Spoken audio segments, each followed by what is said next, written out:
Oh, yeah, it's 10 o'clock. So let's go ahead and get started. Couple things. If you have any questions for me at all, go ahead and put QQ in front and make sure that we get those addressed as we go through things.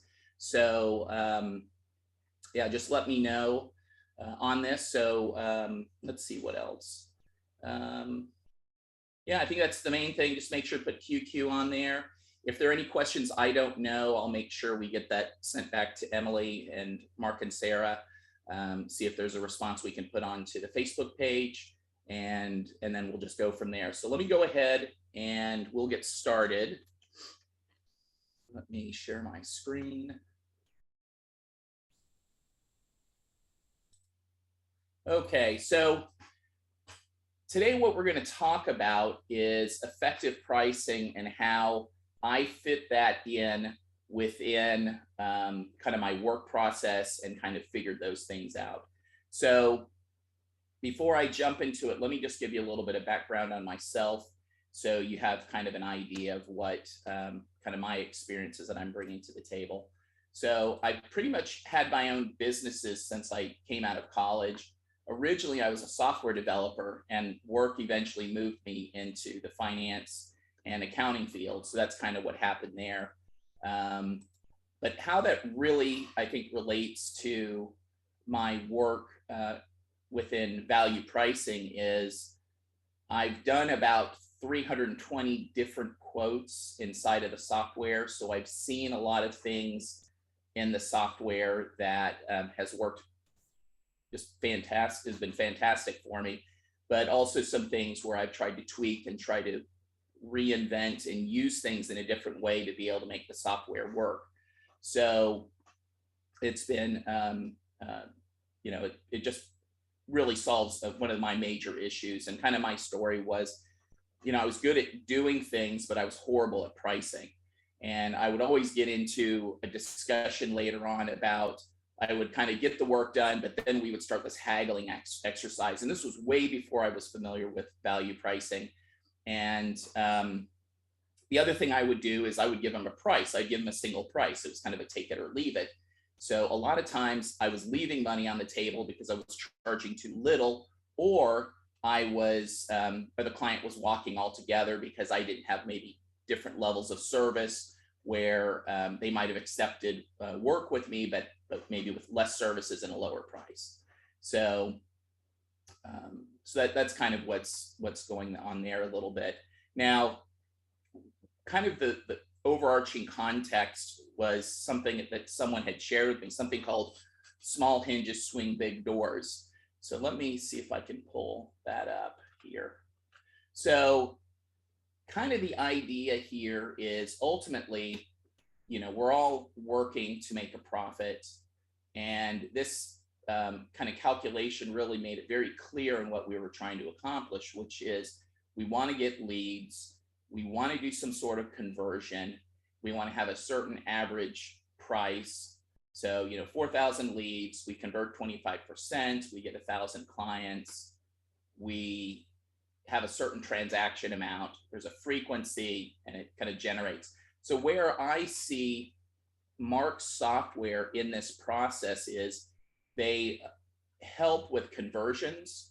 It helps increase the number of conversions because you will get some people that might not want the higher price but want the lower price. They still want your service, but they want a lower price. So the conversion rate goes up.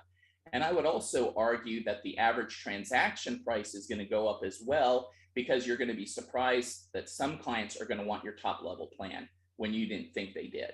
So I really think Marx software hits conversions, and it also hits the average transactions and increases those. And that's kind of how, when I was first looking at Marx software, I was like, okay, this is where it can make an impact in my business. And so that's kind of the idea there. So with that said, let me show you a little bit about how today I use Marx software in my workflow to do my business, and how it fits in and how it kind of solves some problems for me.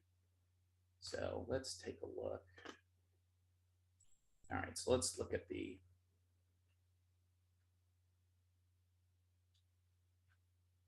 Okay. So what I have here is a flow chart which shows, and I'm a believer, you can either kind of put it in a narrative form where you're giving the information, but I've always been kind of more graphically oriented, where I wanted to see, where do I start, where do I end, what are the steps to get through it. So let me check something really quick. I've been talking but not checking messages here. Actually, I'll hold off for right now. Let me go through this, and I'll pause, and I'll go back and I'll look at messages. Okay, so all right, so it looks like there aren't any messages right now. So here's my flow, and I think if you show this to someone, or you show it to your team, or it just kind of helps crystallize what you're trying to accomplish, you have this flow that takes you through, and then you can see where effective pricing fits in. You probably see it pretty easily right now. So I've got kind of a start process. Then I have like a lead generation system, which could be a completely different discussion. But the idea here is I have a lead generation system. And once a client becomes a good fit, then, and they're also interested, they're an interested prospect, then they flow into effective pricing.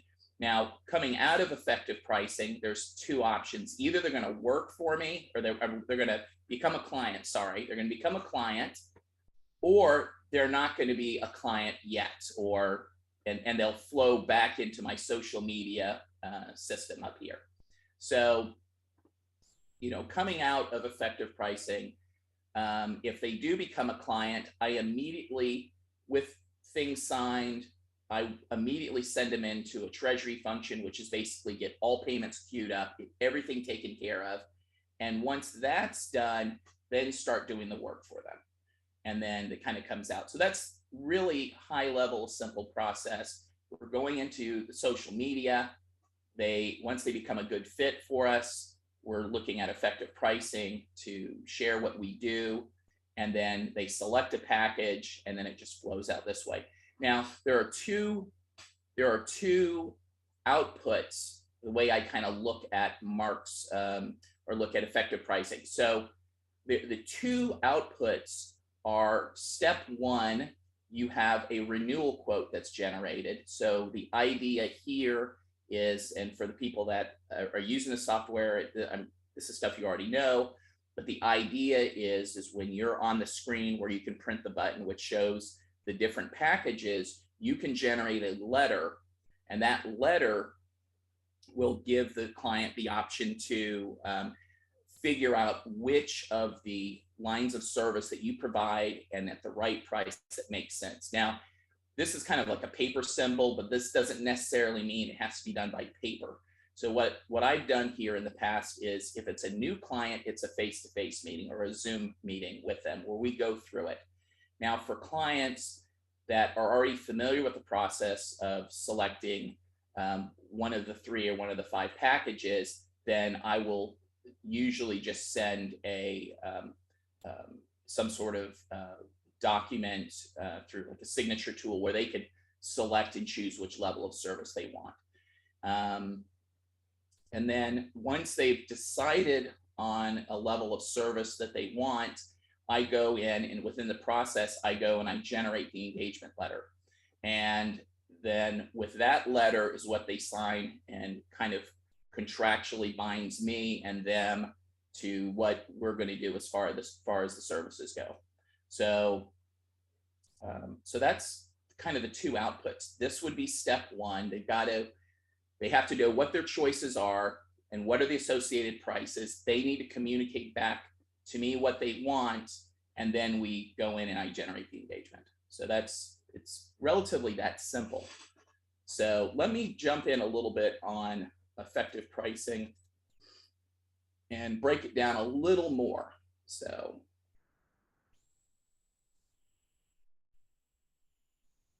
it has the similar fields, it's just they've kind of broken these areas up. And this is kind of how I've defined it in terms of what needs to happen. So the first thing you see is I've got this little box right here for setup. So there's certain things that need to happen to get your system in place to be able to use. So that would be things like adding adding system info, adding companies, adding your model, putting together your actual document templates, proposal templates that would flow and be used within your models. I have another side one here is if you're a new client, you're adding the new clients and information related to them. And then that information would flow down into, even though it's a new client, they would use the same types of functions within recurring clients and within creating the engagement. So it's the same concept. So if they're not a new client, they would just, they would naturally just flow down. They would bypass all of this and they would go right into creating a quote and creating the engagement. So that's basically it. So once the engagement is created and I have assigned engagement, it goes through the same steps that are outside. So the boxes represent my thought process of what Marx software or effective pricing does. So so that's kind of it, high level. Let me go to something quickly here. Let me see if I can find if there are any questions. Share. Oh. Looks like we're all good on questions. So no questions yet. Okay, cool. So so let me touch a little bit about what different steps, what I kind of captured in different steps within here. And I'll kind of touch on these briefly. So under add system info, it's the things that you're adding in, your information about you, you're adding information about, you're adding information of like what currency you use, that type of information. But the other thing you do is they have a section in there called Keyword Manager. And so some of the keywords, and one of the things that you want to do when you're creating keywords, you want to kind of have the end in mind. And so what I mean by that is those keywords are placeholders in the software that allow you to capture information that would be information that would go on your renewal quote, as well as within your engagement letters. So what you're doing is you kind of think backwards. You think, okay, what types of information do I need to have in the engagement letter or in the renewal quote, and then define that information within, within the I guess those placeholders within the software. Think of it a lot like if you use any kind of Microsoft mail merge product where you're putting in those fields and you can, you have a table where you're able to pull that information in. Think of this as defining the table where you're going to be storing that information. So kind of things that I've done is I put in company name. I have a section where I have an uppercase. There's some like a paragraph where it's all in an uppercase. So I'm storing the name in uppercase. I put my title in the document, so that's not defined. Those are the kinds of things that I do there for. Well, let me back up as well. So under Keyword Manager, there are 3 different types of keywords that can be defined. There's company, which is kind of overall, it doesn't change. The information stays the same all the time. And again, things like company name, user title, those aren't changing all the time. The second type is called client, and client is information that's specific to each client, but would be the same, every time you created a quote. So their name would be the same. Maybe the representative of the business would be the same. Maybe the business's accounting basis that they're using, that would remain the same. And then the third type of keyword would be at the quote level, and these would be values that would change every time you do a new quote. So things like, if it's for bookkeeping, what's the start date of the book, the bookkeeping, year-end date, tax year. I also capture prior year package name. That's for something that I use specific to what I'm doing, but that would be done at that level. So you have those different classifications, and I can show that to you if that's something of interest. But that's kind of what I do for adding info. And as far as it relates to companies, I will just, I'll go through this a little quicker. Let's see. Yeah, it's just you're entering in the company information, name, address, etc. You're entering in maybe the company's, the title of the person at the company of what you're doing. So you're doing a little bit of those types of things. You know, when it comes to, so when you're creating, I'm gonna jump over to the proposal templates right now. So when you're thinking about what do I include in for, you know, it's kind of the inputs to the proposal templates for quotes and for engagements. Let me go in. See if this works.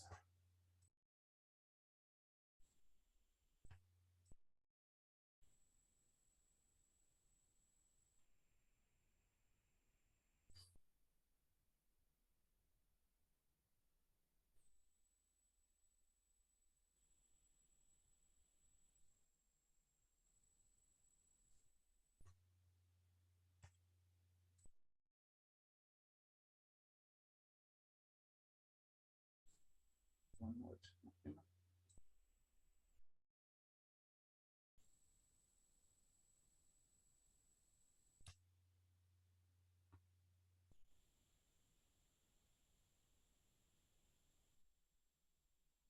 There it goes.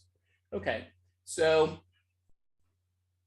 for quote templates, these are the kinds of questions that I was asking when I was wanting to prepare the templates for my proposals. What are the activities that I do that provide value to others? So I want to get an understanding of what is it that I do, not necessarily what I think is important, but what do my clients think, you know, would be important. And I want to get a list of these items for those that are in the VPA. These would be your components. So what exactly are these different things that I do? And the second question would be, how do I bundle these things in a way that's meaningful and intuitive to the customer and the prospects to understand? So one of the things that I've learned is if I give them too much information, it becomes,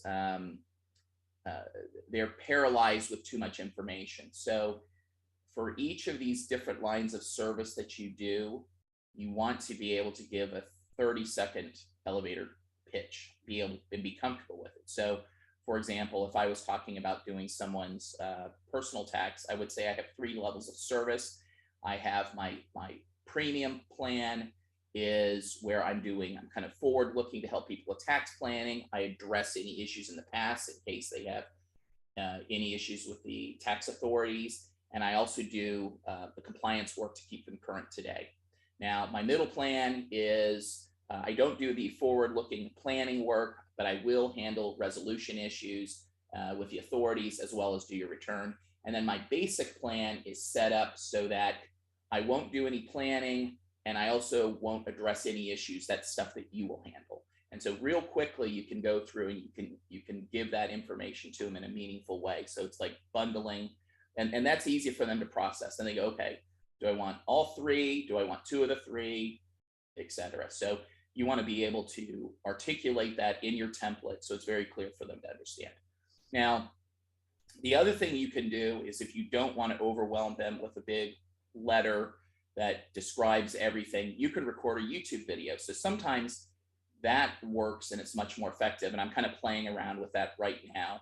So within my template, and I'll show this to you in a bit, in my template, I actually have a link that you can click on and it will open up a Loom video, but you can do this with YouTube or other things as well, and provide that information there.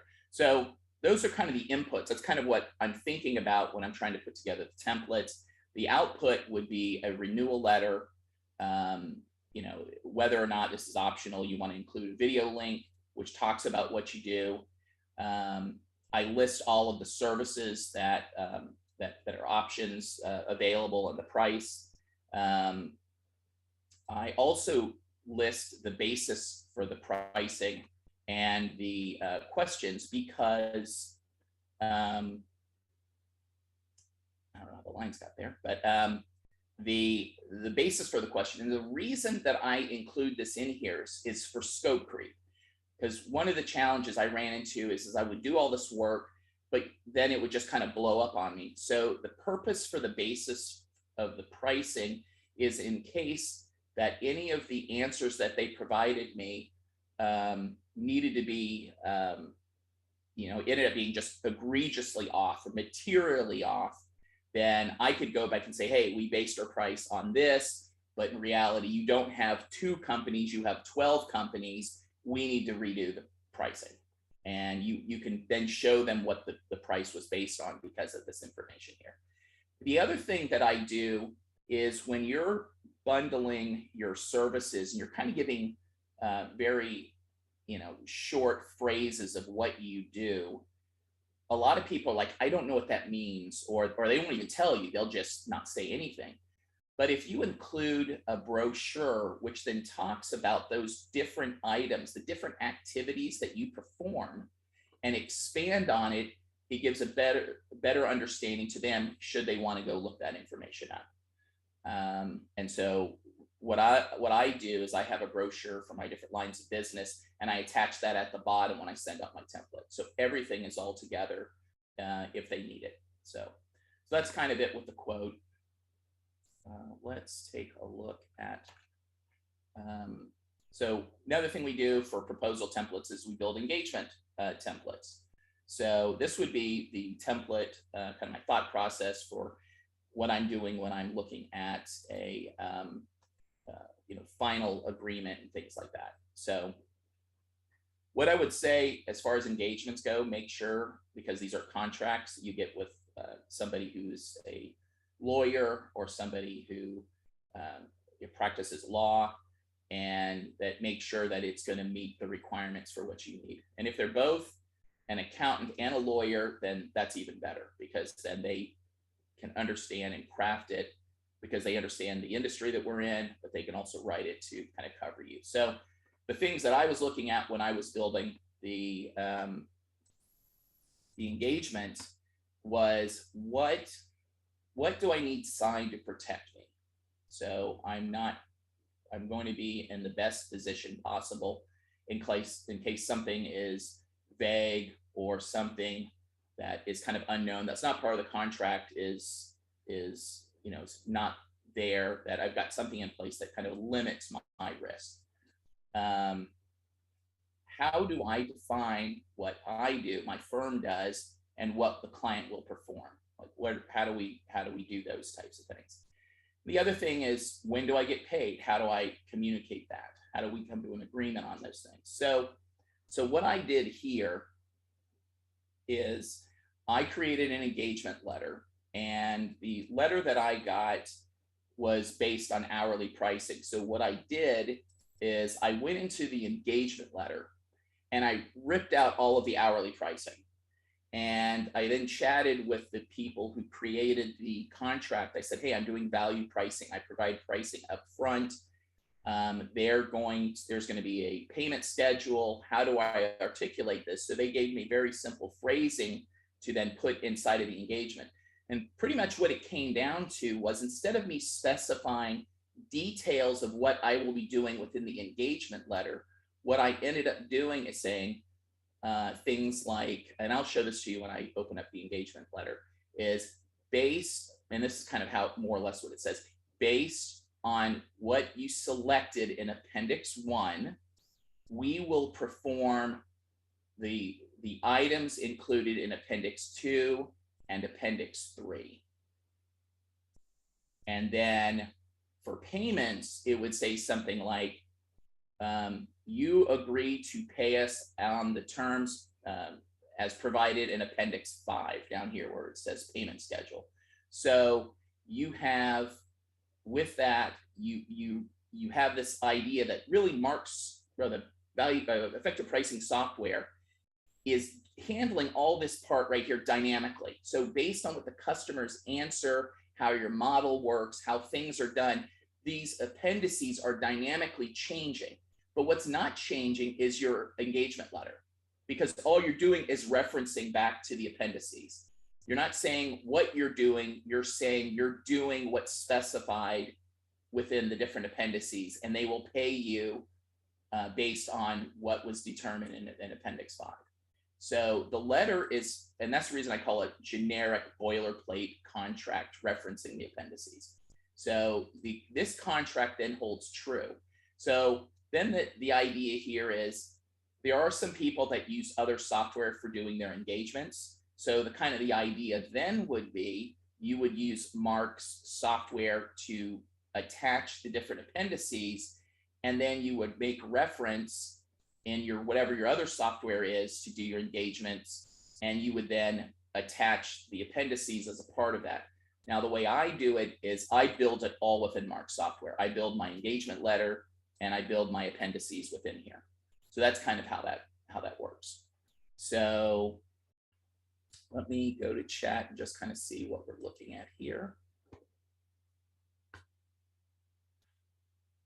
Okay, thank you, Jennifer. I appreciate that. I can flip that on too as well. That might be easier.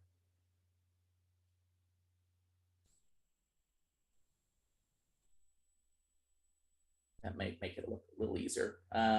Looks like it's cutting a little bit off here. So, so that's kind of the idea with the engagement letter. So you have your inputs, you have kind of your outputs with that. So let me go back to the model. So we talked a little bit about the proposal templates. Now the quote template actually feeds into the pricing model.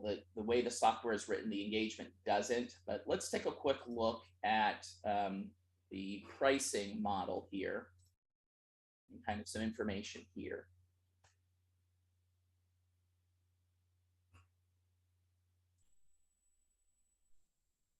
Okay, so a lot of people have challenges, and I've been using Mark's system for about 3 years, and this was a big struggle for me. The challenge here is that the questions are simple, but the answers are difficult because it's personal to what you're doing, and and really it boils down to what is the value that other people see in what you do for them. And it's very challenging, to kind of come up with this. But what I have found is that the people that can figure that answer out quickest can get this up and going and have had the most success using Marx software. So I'm going to kind of touch on these questions, the questions that I had, and just to kind of give you a high level outline. And then these are questions for you to take away and think about and fit this in. For those that already have their model up and working, these questions have already been answered. So the first question is, what do I need to know about, what do I need to identify a client's work complexity and their service preferences? So it's going to vary depending on the type of business that you're in. How do you determine what makes their work easy? What makes their work complex? Okay. And the next question is, what are the things that you can do to give them more or less service? It could be that service preference could be something like, I want a higher, more expert person to be my interface. Do I want a partner? Do I want a junior accountant? Things like, how quickly do I want to get a response back from a client wants to get a response back? Perhaps how quickly do they want the deliverables returned to them? Could be a service preference, how fast they want that back. Work complexity would be things like, for example, what I use when I'm doing tax work is probably the most singular, most important question is, how much total income does the family have? We call it adjusted gross income in the United States. But I want to have an idea of, and usually from that, that's kind of a driving question that which then leads to other things. Things like, do you have other businesses? Do you have a lot of investment sales? Are you selling multiple properties? Do you have children? Which then requires us to do vetting and other things to validate certain credits that they would get. So it's, those kind of factor into the work complexity area. So that's kind of item number one. So think about what are the things that make, your work complex. What are the different things that you can do within your business that your customers would value, and be able to give them choices in that area. Next question.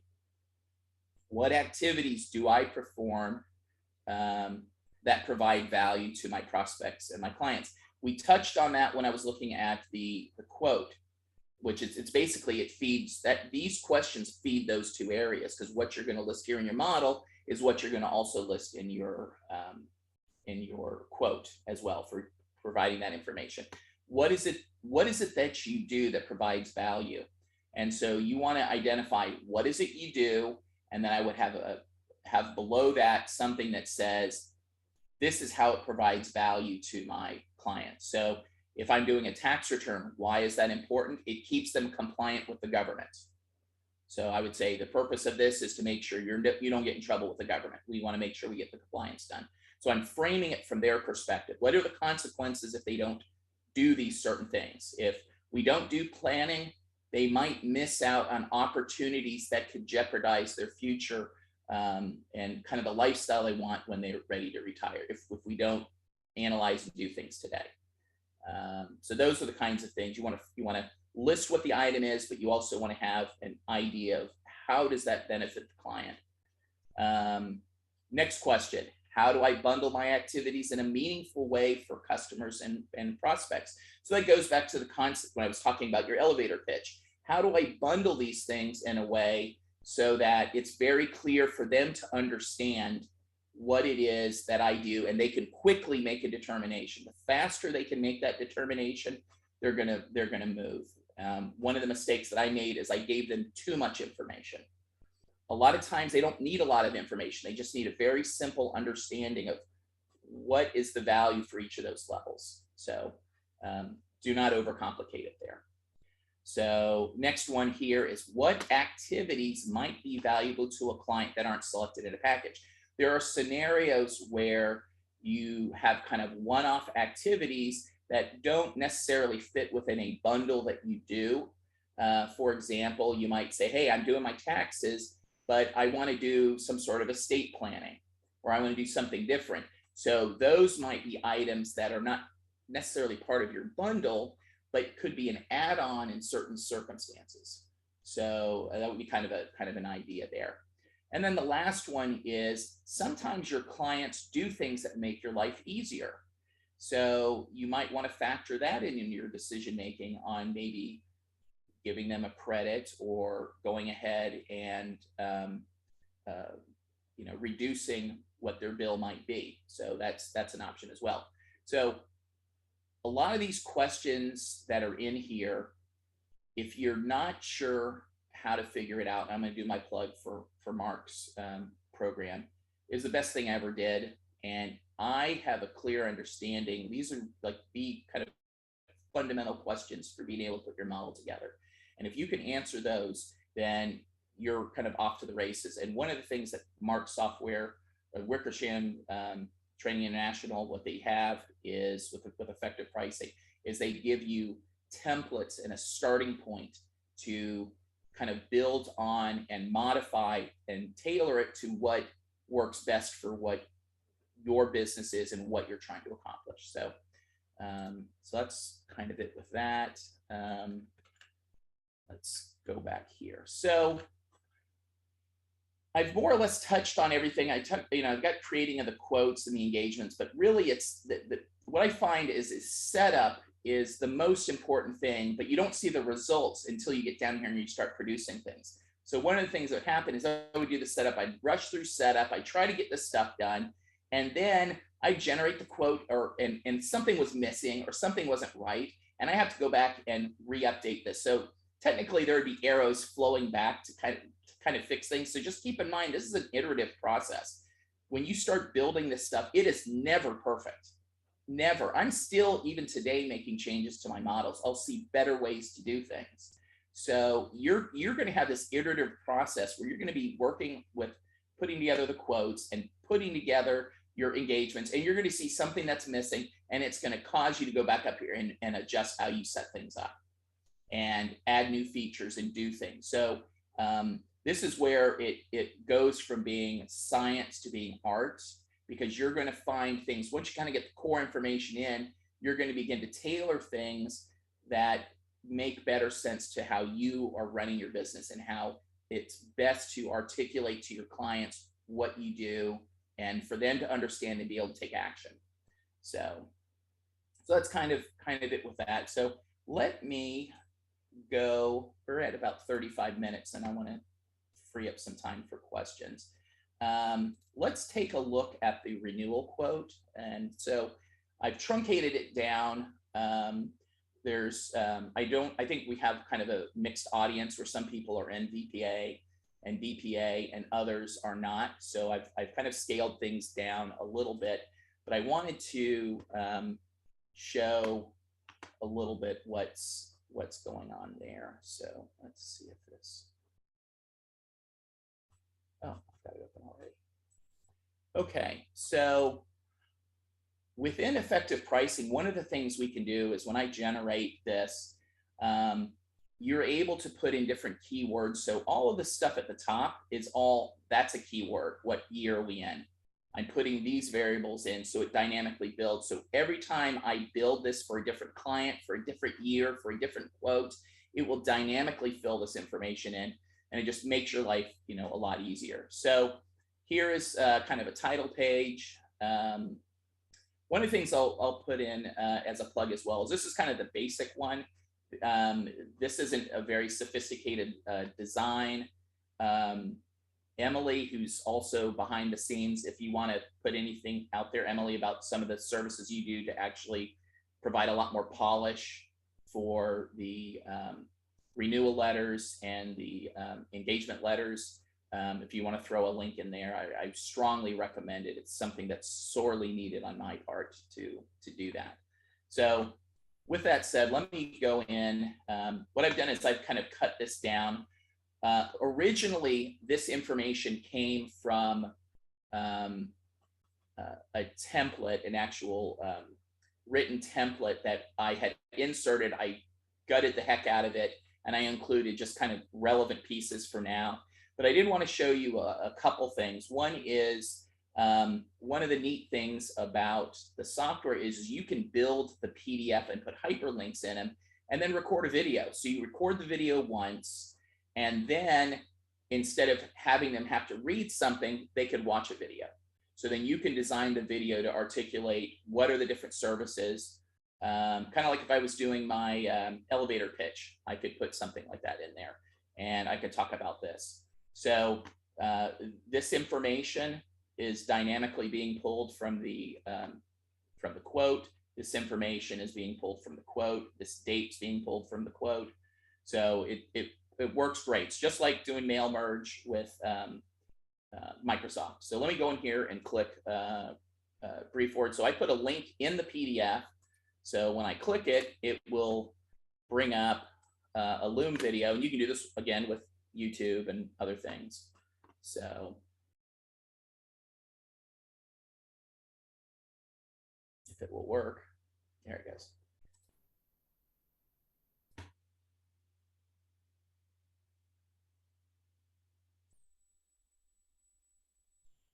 Hi, this is David Kolts. I wanted to take the time to thank you for considering our accounting firm for your business. So this is kind of a sample video. I just wanted to see if the concept would work, and it works just fine. So one of the nice features is being able to put hyperlinks. It's just how do you creatively want to use this information. So instead of writing a 3, 4, 5 page item, I could put a link in there. I could record a 5-minute video. I could talk about everything, and I could do it in a way that it could then be used quote to quote to quote. So that's kind of the idea with that.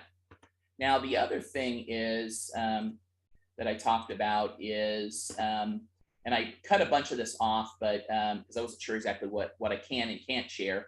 So what I did is this is the what I called like the all packages table, where I would list my different packages, and then I had all the different, under this column that says personal packages, there was a listing of all the different things that I would do.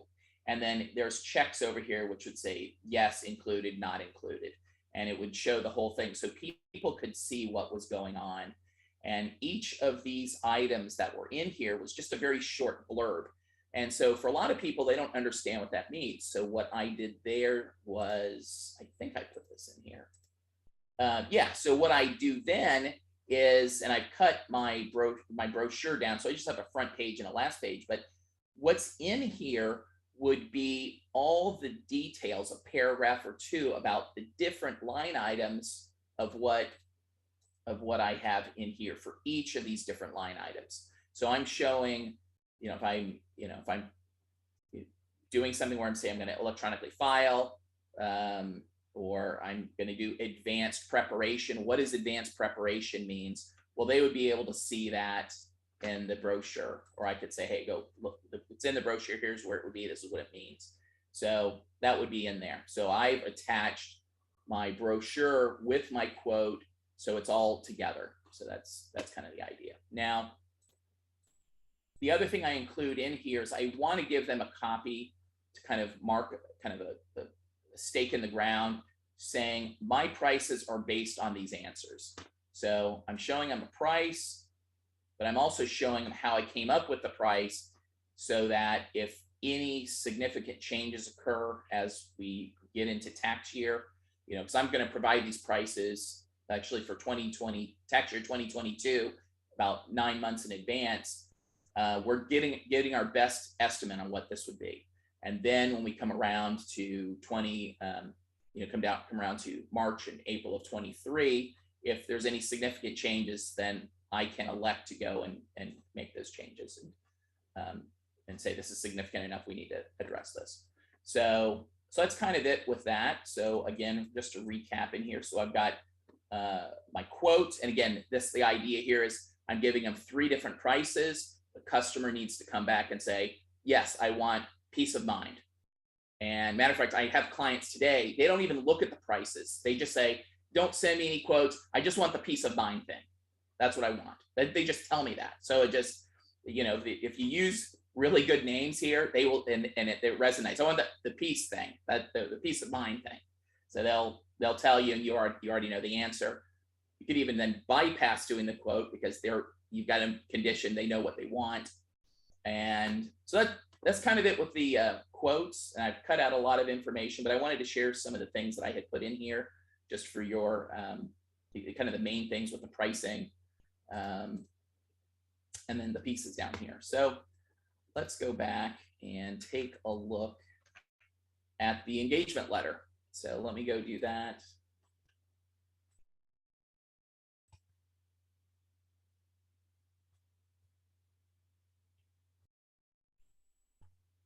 Let's see if this opens up. Yeah, it's already open. Okay.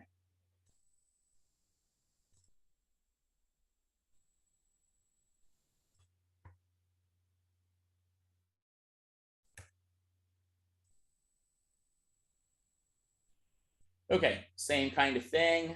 I'm able to dynamically change this information. Now, I'm not going to go through the engagement letter because this is pretty intense stuff, and frankly, it puts people to sleep.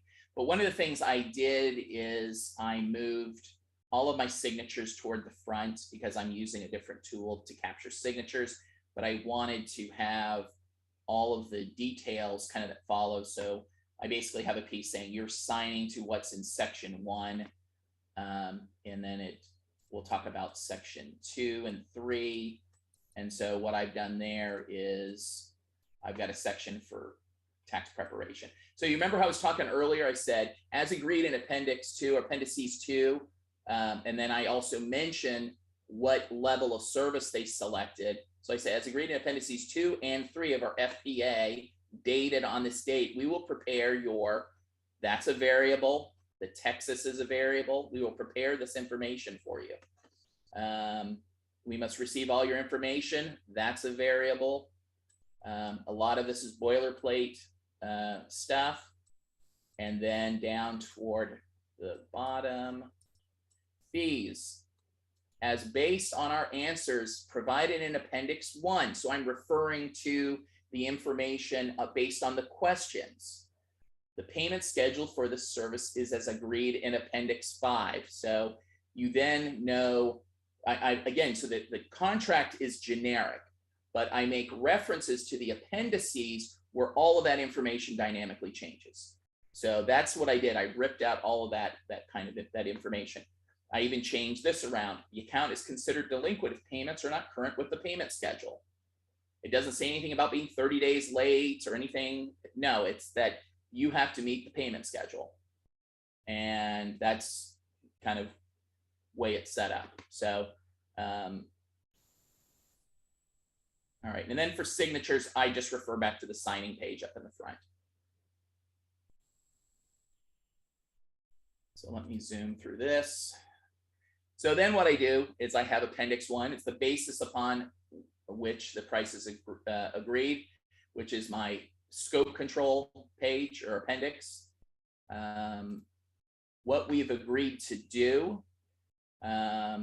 This is basically the list of the different services. You remember how on the previous quote, the quote screen where I list the 3 different choices, whichever one they select, it'll basically list that single item and all the things that I'm going to do in here and that are checked off. And also, more importantly, what is not checked off on things that I'm going to do. So it's very clear what's defined on what I'm doing.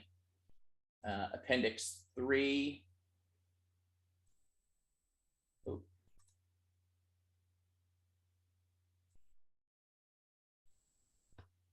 So Appendix 3, additional services, special arrangements. This would be things where maybe the client does some things to make your life easier. They refer clients similar to them to you, and you want to give them a break as a thank you for helping you. So you can do those types of things. And that information would be listed, and it'll be very tabular in here. Payment schedule. Again, I would list the payment, the date, how much, that type of thing. So it's going to, it would list a series of payments and when those payments would be due. So then again, I include the brochure. So I'm just putting my last page on there and then the page down here, and to kind of make sure everything is clear on exactly what's happening. And I think that's basically it. There's a bunch more chat, QQ. Let's see. Okay, so let me kind of go to some questions here. Let's start at the top here. Okay, I think the first one is from Jean. Is it in one letter and only one signature for the client?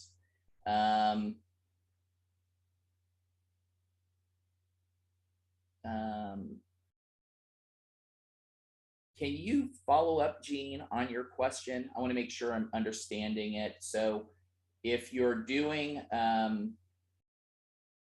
let's see, is it in one letter or only one signature for the client? It varies. Typically, if it's for a business, you usually have a client rep that signs. If it's a husband and wife, like a family, then typically they both would sign. If it's a single person that's having you do you're doing their taxes for them, again, only that one person would sign, if I'm understanding correctly. Okay. Edwin, can you follow up on a little bit, how can you remove complexity?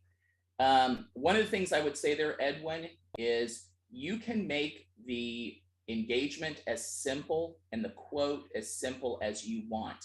It's going to be a trade-off between protecting yourself, from any kind of liability versus, or scope creep that might come up, versus simplifying it. So yes, you can make it very simple in terms of what you want to include in the letters, what you don't want to include in the letters. So it's just kind of a trade-off on what you want to do. Now, one of the things I would say is effective pricing. When you join the Value Pricing Academy or the Bookkeepers Academy, you get access to these different proposal templates, and they have one that's much more simplified. It's a couple pages.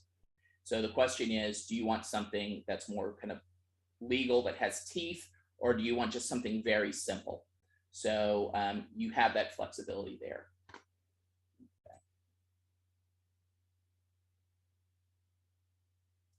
Okay, let's see. Doug, is there a way to either show or not show behavior rewards in a proposal? I had a meeting with a prospect, and it wasn't able to review and saw the behavior rewards. Okay, so what you can do there is, let me actually open up the software. We'll take a quick look.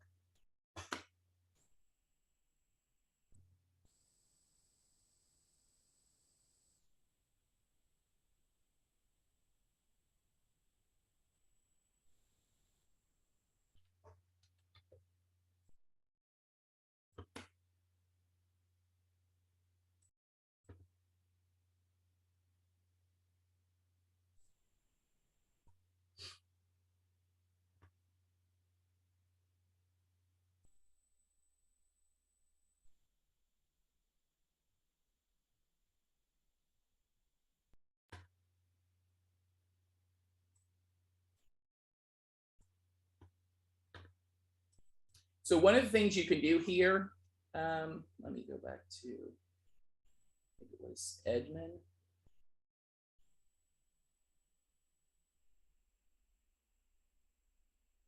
Okay, so when you're preparing your quote, so you see this quote right here, there's a button here, and I don't remember what it's called, but this would bring up your rewards, okay, within the software.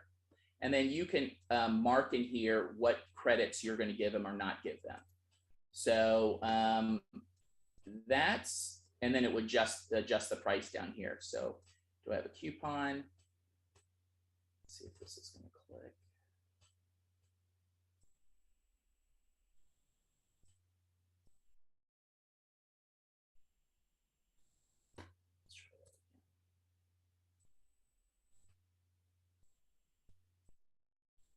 I'm not sure why it's not clicking right now, but the idea here is you could put in and select your different items, and then you click continue, and then it would include whatever discounts you gave in here. Now, if you don't do that, you go to the next page. Oh, I know why it's not doing it, because it's already been processed. That's the reason you can't change it. So then in here, it's listing enhancements, but this would be the price without showing the quote. So, and I think I know where your question was really going with the with how do we not show the let's see if I can find it real quick. How do we not show the if we don't want to show a reward here, is what I'm suspecting you're getting at. Probably the quickest way is to right click and delete the page. That's probably the quickest way, because if the answer is no across the board, that you're not making any special arrangements, you could just delete it. I mean, you could right click on it and delete the page and then send it off to someone. That might be what you're also thinking about as well, related to that. So let me go back to chat. I'm conscious of time a little bit. Doug, if I didn't answer your question, follow up with, if you're in the VPA, send me a message and I'll go into more detail, and I'd be happy to answer the question. Rochelle, as far as the slides go, I will I have, because I'm using kind of some software to kind of show things, I need to get those printed out, and I'll get those to Emily, and we'll see if we can get those uploaded to Facebook and to the group up there. Let's see. Oh, okay, Gene. Yes. So to answer your question, it says to the QQ, to the link, is it better? To the link is in the letter paper or as to be sent electronically. So yes, I send all of these electronically. So what I do, and I didn't put it into the model that I'm doing here, but I never send it as paper. I always send it to PDF. I import the PDF into a signing tool. So whatever tool that you use, I put it in there. I put the fields on so they can sign and check what they need. I send it out for signature and it comes back with an answer. So no, never, I avoid paper at all costs. Everything is done through like a DocuSign or Right Signature, something along those lines. So let's see, can we have your engagement letter, a model, I mean. The letter, I can post to the, I can post the letter to Facebook, or I can get that to Emily to post that to Facebook. But as it relates to specifics, if it's anything that's kind of software related, then no. So I'm going to let, yeah, the engagement letter piece, I can do that. And most of the companies that provide engagement letters, the engagement letter I have comes from my E&O, my insurance company that provides me coverage in case I make mistakes. They actually have all these prepared because they want to position us in the best way possible in case there is some sort of issue or claim against us. So, okay, what is the cost for Marx software? Great question, Andrea. The software is included in the pricing to be in the Value Pricing Academy. And I believe sometime late August, they're doing another round of having people join. But it is, the software is fantastic. I've made many comments about how to upgrade the software. They're very receptive to it, and they're really working hard to make this thing just it's right now, it's already a critical piece to how I do my work.